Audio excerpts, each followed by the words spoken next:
Bueno, bienvenidos a este nuevo programa.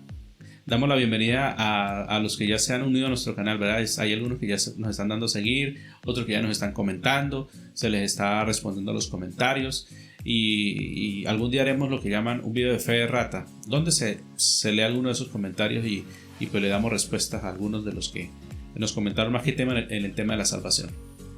Bueno, muy contenta porque estamos hablando de temas súper interesantes. Sé que no todas las personas quizás les interese, pero hay un gran número de personas que han visto los videos, que les interesa, que sé que esta información va a ser muy útil en la vida de cada persona que lo escuche, que lo vea. Contenta de estar en nuestro nuevo programa, hablando de Nuevo Testamento. De la Biblia. Ok, bueno, quiero iniciar esta lectura, o este tema de hoy, perdón. Quiero iniciar el tema de hoy con un poema, dos poemas, dos citas de Pablo, ya que vamos a hablar del Nuevo Testamento, ¿sí? Entonces, quiero citar dos poemas para dejar pensando a nuestros queridos seguidores en las redes, a los que se toman el tiempo de escuchar en nuestros videos. Entonces voy a leer estos dos poemas. La primera es una cita que hace Pablo en el libro de Tito, ¿sí? Y entonces Pablo incluso le llama, hace referencia al profeta y le llama profeta en este caso. La palabra griega que usa en este caso es profeta. Eso lo vemos en Tito 1:12, ¿sí? Entonces Pablo dice ciertas palabras del profeta, dice que era si mal no estoy, de los cretenses. Entonces él toma y dice este poema. Dice: ellos idearon una tumba para ti, oh santo y alto. Los cretenses, esta es la cita que los cretenses, siempre mentirosos, malas bestias, glotones, ociosos. Pero tú no estás muerto, tú vives y permaneces para siempre, porque en ti vivimos y nos movemos y tenemos nuestro ser. Este es el poema que Pablo cita. Pablo termina diciendo, hasta uno de sus propios profetas dijo esto de ellos, razón tendrá. Incluso termina diciendo Pablo, estaba como bravo Pablo en el día. Pero es curioso que este poeta o profeta, eso fue alrededor del año 300 a.C., donde estaban estos filósofos, estos pensadores, ¿no? Él dice este tema y dice, porque en ti nos movemos, vivimos y nos movemos y tenemos nuestro ser, que también es algo que cita Pablo en Hechos, cuando estaba en el Areópago allá defendiendo, ¿verdad? Él cita este pedacito. Lo curioso de este poeta, dicen que según sus cuentas él durmió más de 50 años. Durmió más de 50 años. Algunos dijeron... ¿Se la pasaba durmiendo? Sí, él dormía mucho. Era un poeta que se la pasaba durmiendo mucho y él tenía sus pensamientos más que todo acostado. Entonces, curioso que era que por él vivimos y nos movemos. Entonces, curioso. Pero el otro que me gusta, que quiero otro poema rápido para comenzar con el Nuevo Testamento, y lo digo porque estamos en el Nuevo Testamento.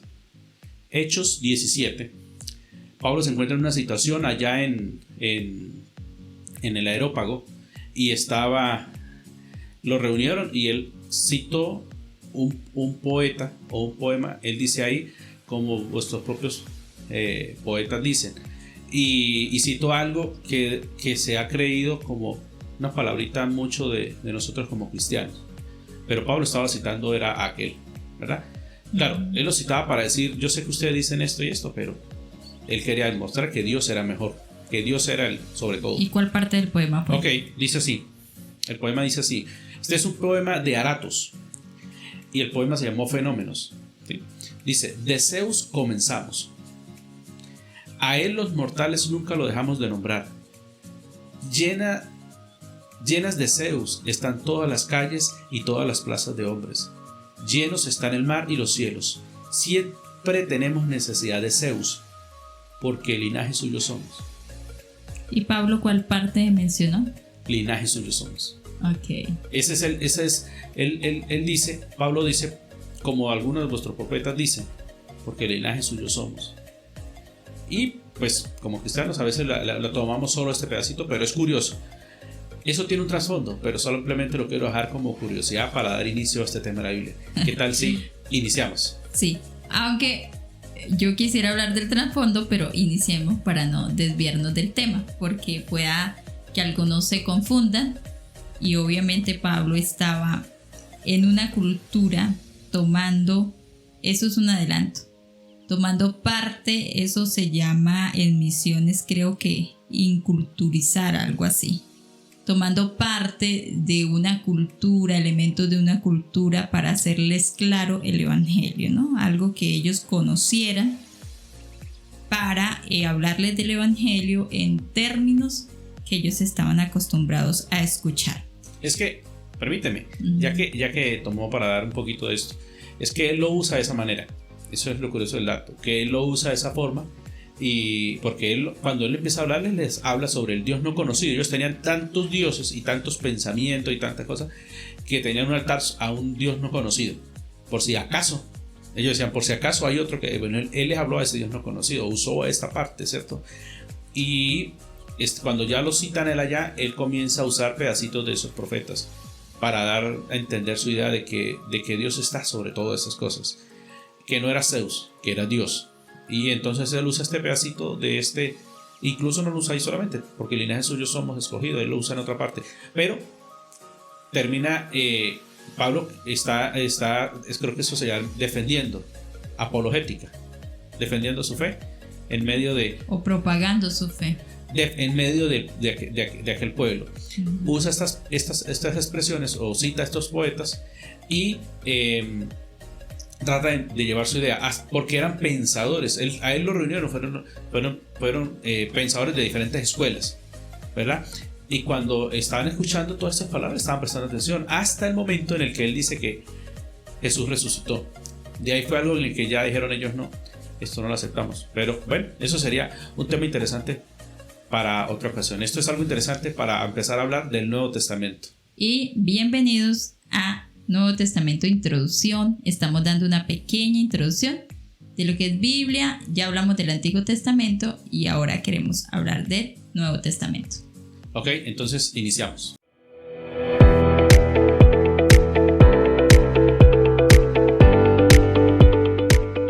Hoy queremos hablar de una forma sencilla, como siempre le hemos dicho, no tan profunda, sencilla, para que sea entendible a todas las personas acerca de el Nuevo Testamento. ¿De qué se trata el Nuevo Testamento? A grosso modo, quiénes lo escribieron, en cuántos años, cuántos libros son los que componen el Nuevo Testamento y finalmente cómo se formó esta clase de libros, llegó a ser un Nuevo Testamento, sí.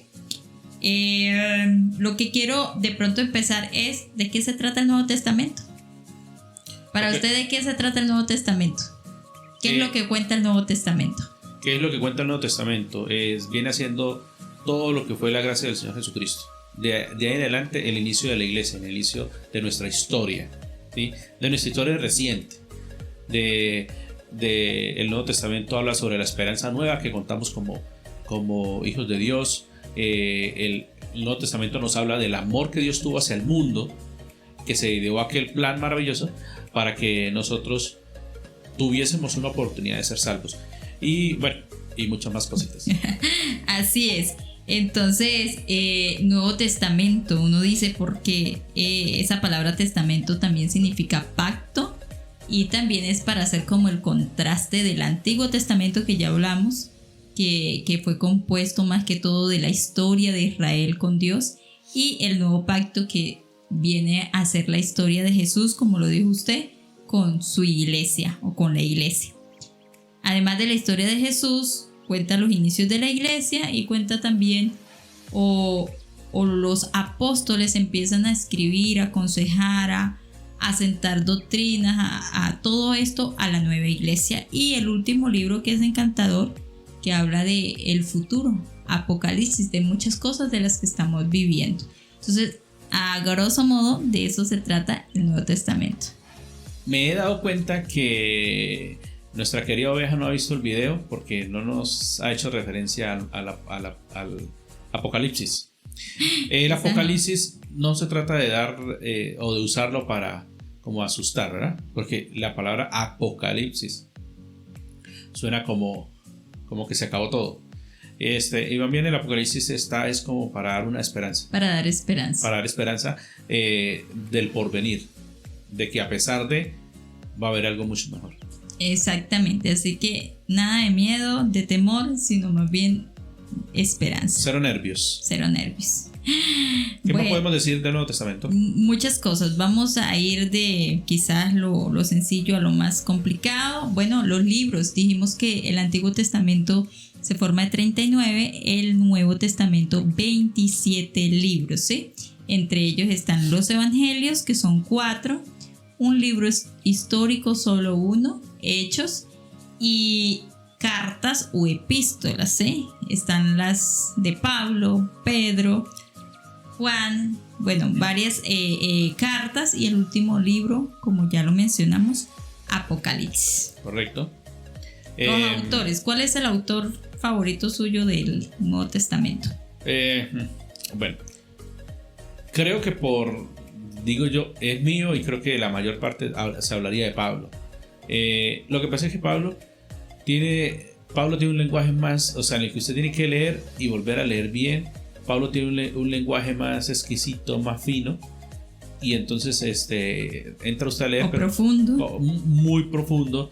Entonces hay versículos en los que usted está leyendo y se cae, porque es mucho. Necesita leerlo varias veces. Sí, o sea, hay que leerlo bien y captar bien lo que está diciendo Pablo, ¿verdad?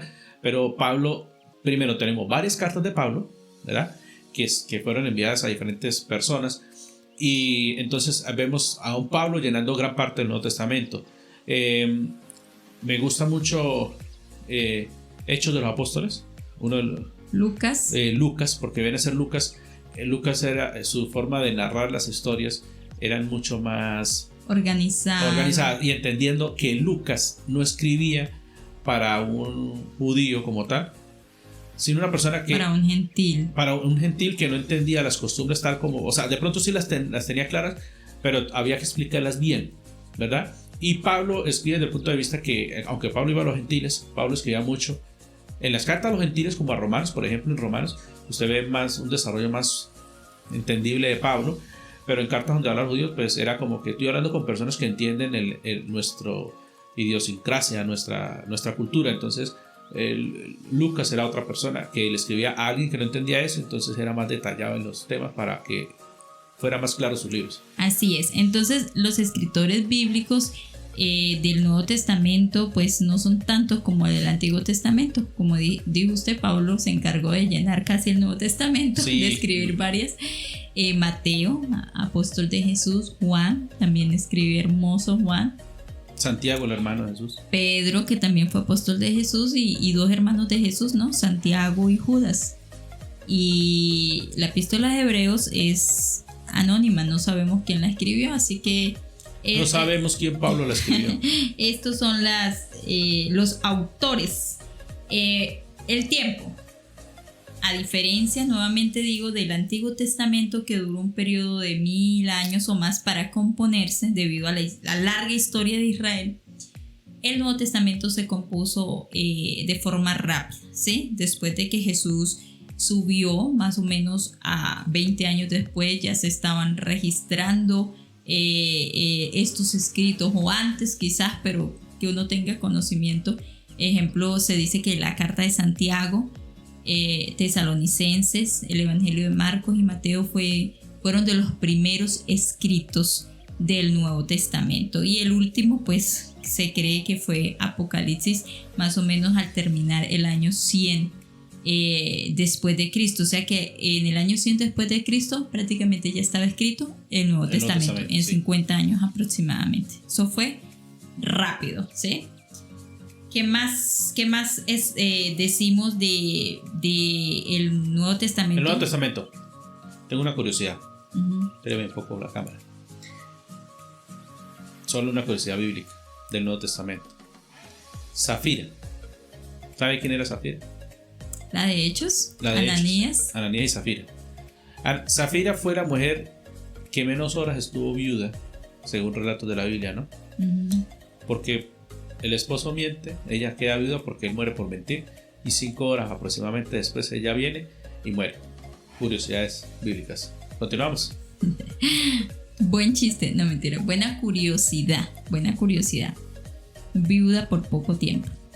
Bueno, creo que vamos a hablar del proceso de elaboración y reconocimiento del Nuevo Testamento ya como Nuevo Testamento, ¿sí?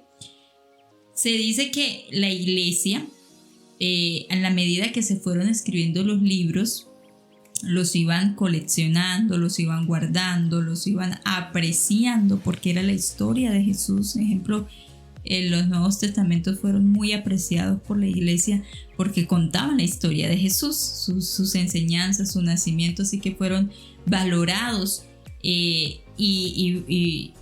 a la medida que se iban escribiendo, pues se iban también haciendo copias y pasando a otras iglesias. Quizás todas las iglesias no tenían todas las copias de inmediato, pero en el transcurso del tiempo se iban pasando de una iglesia a otra las copias, y así iban coleccionando La los idea libros.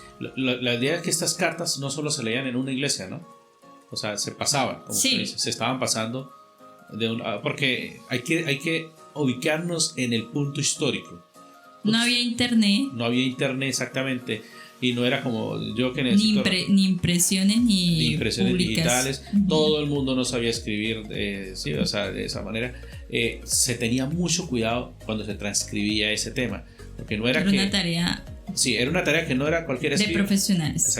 Exactamente, no era que Cualquiera nosotros, escribía. nosotros comenzamos lo que esa rompehielos que el chisme, algo así que usted dice algo y terminan diciendo otra cosa que no es. No sé, se cuidaba de Era escribir. prácticamente una profesión. Era- El copista estudiaba para eso, Exactamente. para tener todos los detalles de no ir a copiar un error. Entonces ellos tenían una rutina, tenían todo un cronograma de cómo iban a escribir, contaban las letras, las palabras para coincidir si eran las mismas letras que coincidían con la copia original que estaba. Eso era como una matemática. Sí. O sea, tenía que dar un resultado exacto, no podían. Exacto. Y tenían que contar, bueno, como cuando a uno le mandan eso a una tarea y le dicen son 500 palabras, bueno, hay que contar. Eso es parte de la confiabilidad de la Biblia, porque el trabajo que se hizo fue muy riguroso, y gracias a eso pues Dios proveyó esos medios para que la Biblia ahí la tengamos. Como decía usted, ejemplo, Pablo en Colosenses 4:16 dice: cuando esta carta haya sido leída entre vosotros, hace que también se lea en la iglesia de la Odisea, y que la de la Odisea también se lea entre vosotros. Y en otra parte, en Tesalonicenses 5:27 dice: les ordeno en el nombre del Señor que lean esta carta todos los demás hermanos, ¿sí? No solo ustedes, sino los demás. Algo curioso, ¿cuál es la carta de la Odisea? Es una carta perdida. Eso, tenemos un tesoro perdido. La carta, se leyó una carta, pero él dice, y la Odisea que la lean acá. Algunos creen que es esa el mensaje de la Santa Iglesia, pero no creo, porque eso era de Juan. Sí. Entonces, esta fue una carta que envió Pablo y una carta perdida. Un tesoro perdido. Dios lo quiso así, pero Dios lo quiso así, quizás no estaban los planes de Dios que la tuviéramos como parte de su inspiración divina. Recordemos que Pablo escribía a veces para corregir ciertos detalles que se presentaban, para aconsejar, a veces eran cosas personales, en fin. Pero también algo importante que menciona Pedro, o sea, entre ellos ya tenían conocimiento de las cartas que escribía Pablo, ya las había leído Pedro, un ejemplo. Uh-huh. Y iban circulando estas cartas. Ejemplo, 2 de Pedro 3:15-16, Pedro menciona las cartas de Pablo y dice: tened entendido que la paciencia de nuestro Señor es para salvación, como también nuestro amado hermano Pablo escribió.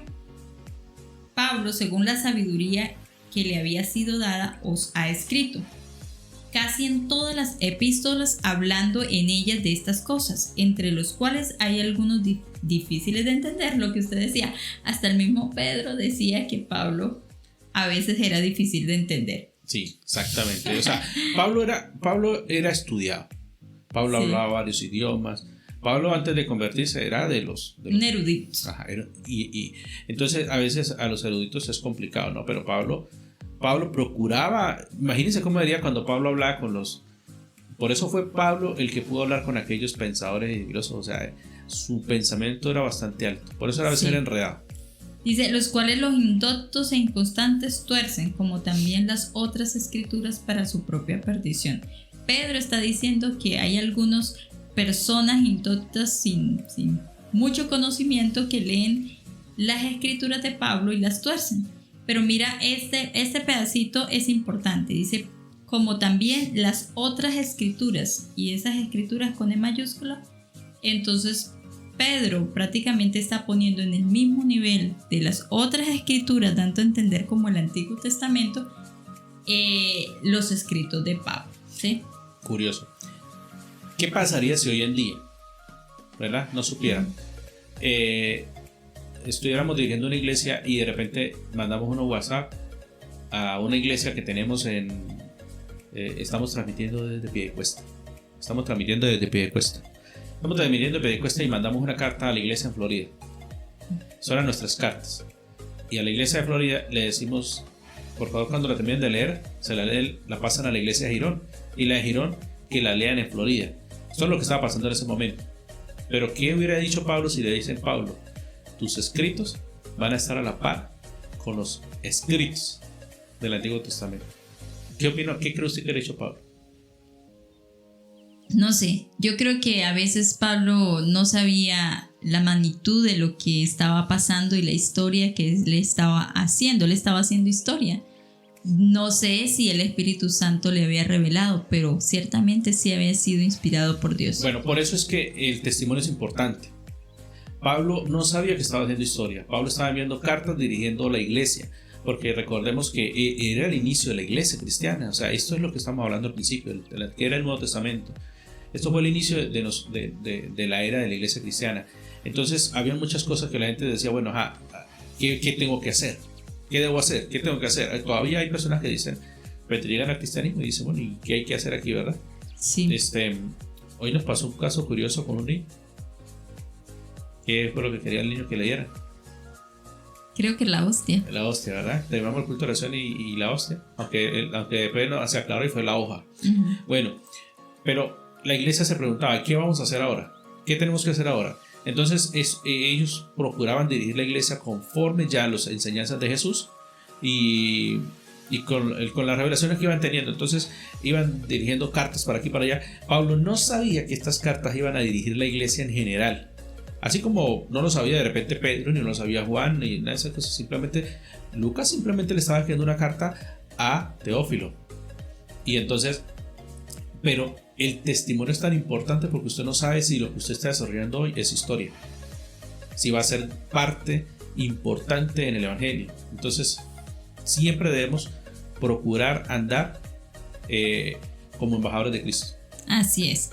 Quizás no sabían, quizás sí, pero lo importante es que fueron instrumentos de Dios para estas escrituras. Como les decía, las iglesias fueron teniendo copias de las cartas, copias de los evangelios, algunos personajes que se les llama padres de la iglesia en sus escritos, ejemplo desde el año, 115, que es un año muy reciente, a los apóstoles escribieron, por ejemplo, Policarpo, que dicen que Policarpo conoció a Juan en persona.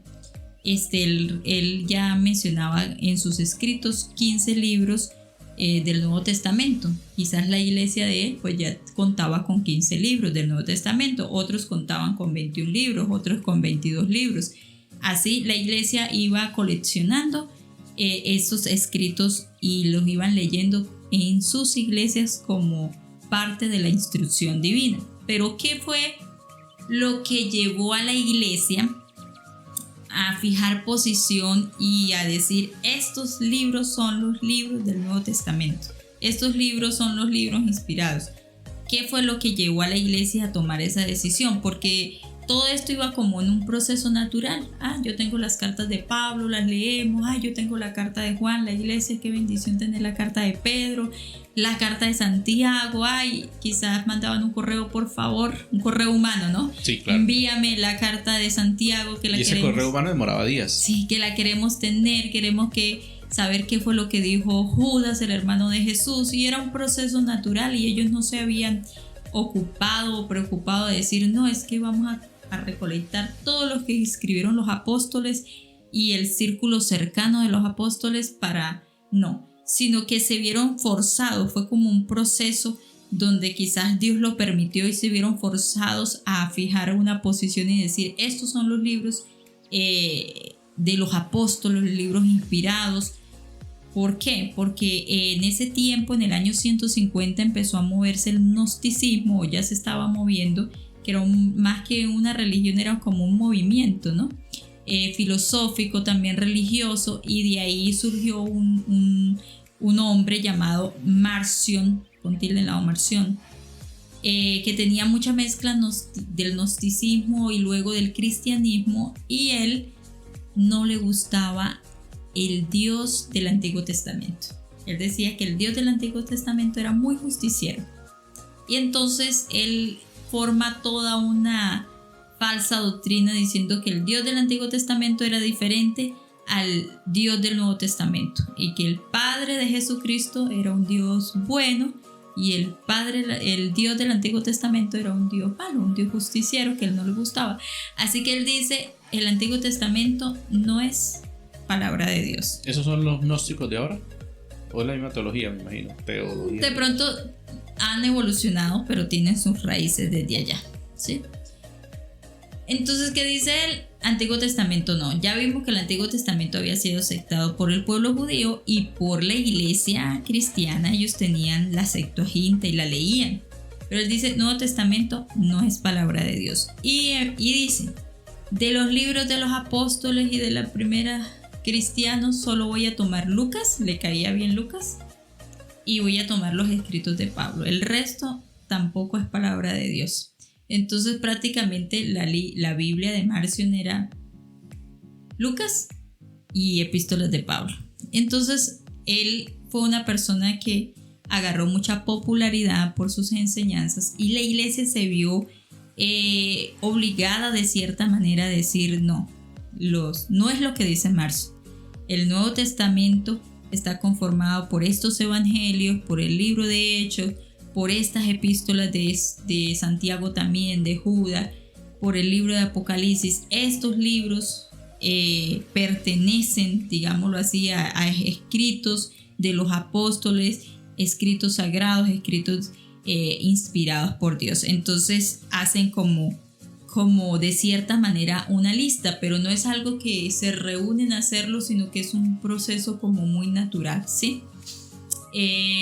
Muchos le llaman a este proceso o a esta lista el canon. ¿Y qué significa canon? Como precisamente lista, y en sí la palabra significa vara de medir o regla de medir. Entonces es tomar un libro y pasarlo por una medida, y si pasa como por esas pautas, decir este libro sí es inspirado, pero realmente los libros eran inspirados. Lo que hizo la iglesia fue reconocerles y decir estos son los que son inspirados y colocarlos como en una lista para aclarar acerca de estas inquietudes que habían surgido, ¿sí? Y como una manera de frenar unas corrientes, sí, que estaban tergiversando ya el evangelio. Algunos, voy a ver si encuentro por aquí en mis apuntes interesante que algunas cosas que ellos miraban en cada libro eran como algunas pautas para mirar si este libro, porque también surgió algo, los gnósticos empezaron a escribir sus pensamientos, sus propios evangelios, sus propias cartas y a ponerle nombre de apóstoles. no, que este evangelio, y lo escribían de acuerdo a lo que ellos pensaban que había pasado con Jesús, lo escribió Andrés, lo escribió Felipe. Entonces todo eso la iglesia se vio obligada como a hacer una depuración de los libros que se sabían obviamente que ellos los habían escrito ya en los años 200, 180, que no eran originales de los apóstoles. Entonces ellos decían, ¿este libro fue escrito por un apóstol o por una persona que tuvo una estrecha relación con un apóstol como Lucas y Marcos, o por un hermano de Jesús? O sea, por ese círculo inicial cercano a Jesús, si el libro fue escrito por alguno de ellos, ya era como un sello, ¿verdad? La otra pregunta es, ¿el libro ha sido aceptado por la mayoría del cuerpo de Cristo? Entonces decían, sí, la iglesia desde que salió este libro, desde hace años la iglesia ha leído este libro, la iglesia lo ha tenido como un libro inspirado. El contenido de este libro tiene una consistencia doctrinal. Entonces miraban y lo revisaban. ¿Por qué? Porque, como le dije, surgieron nuevos testamentos, apócrifos de estos gnósticos, donde contaban ejemplos del nacimiento de Jesús, que Jesús hacía milagros desde niños, cosas un poco extrañas que no concordaban con la realidad. Entonces todas esas cosas pues eran evidencia de que no eran libros inspirados. Y obviamente miraban que este libro contuviera las verdades, valores doctrinales que se venía hablando desde el Antiguo Testamento y que no estuvieran pues como fuera de lugar, y que se mirara que realmente tenía la autoridad del Espíritu Santo. Eran como cositas que ellos miraban, pero recordar que finalmente fue Dios el que inspiró cada libro y permitió que la iglesia los reconociera como libros inspirados. De esa manera se formó el canon. El canon del Nuevo Testamento. Sí. Ok, entonces esto es para aclarar el tema del Nuevo Testamento. Eso es introducción al Nuevo Testamento. No nos estamos metiendo con un libro en especial, sino lo que fue, cómo se formó, cómo contamos con... Usted también la muestra y yo también la voy a mostrar. Cómo contamos con la Biblia que hoy conocemos. Obviamente tenemos diferentes traducciones, ¿no? Se procura en las traducciones cuidar el tema de la traducción. Pueden fallar en ciertas palabras, ¿no? Pero de esa manera se formó el libro que contamos hoy en día, o sea, la Biblia, Antiguo y Nuevo Testamento. Bueno, finalmente pues creo que más o menos este ha sido como el recuento histórico, y quizás ustedes se preguntarán, ¿y de dónde sacan esa información? Hay historiadores. Gracias a Dios existía la escritura desde ese tiempo antiguo. Ejemplo, este es un libro que lo recomiendo, se llama Historia del Cristianismo, de Justo González, donde cuenta mucho de ese proceso de la iglesia de los primeros tiempos, y de donde este historiador, que es muy bueno, saca eso. Precisamente lo saca de los escritos de el siglo I, del siglo II, que se han conservado, que hay muchos escritos que se llaman escritos de los primeros padres de la iglesia, ¿sí? Entonces ellos dejaron textos grandes donde contaban ciertas circunstancias, ciertas problemáticas, donde se registraron, que los historiadores actuales tienen la forma de leerlos, de saber y formar una historia, de tal manera que hoy entendamos cómo fue ese proceso en que el Nuevo Testamento se dio, cómo fue ese proceso en que la primera comunidad cristiana vivió, los problemas que tuvieron, las circunstancias que lo llevaron a quizás decir, este es el canon del Nuevo Testamento. Bueno, entonces no hay nada más que decir del Nuevo Testamento, por lo menos introducción. Una introducción sí. Hay mucho que decir, pero ya está el video largo. Bueno, entonces dejamos para el próximo programa lo que vayamos a seguir sobre el tema de la Biblia, ¿sí? Ya, tal vez de algún libro específico o de varios libros específicos, de las cartas de Pablo, el orden de las cartas de Pablo, cuál fueron sus motivos por los cuales escribió, y muchas veces curiosidades como que muchas de las cartas de Pablo fueron desde la cárcel. En fin, hay muchos detalles sobre este gran libro de libros que es la Biblia. Así es. Entonces, hasta la próxima. Hasta la próxima.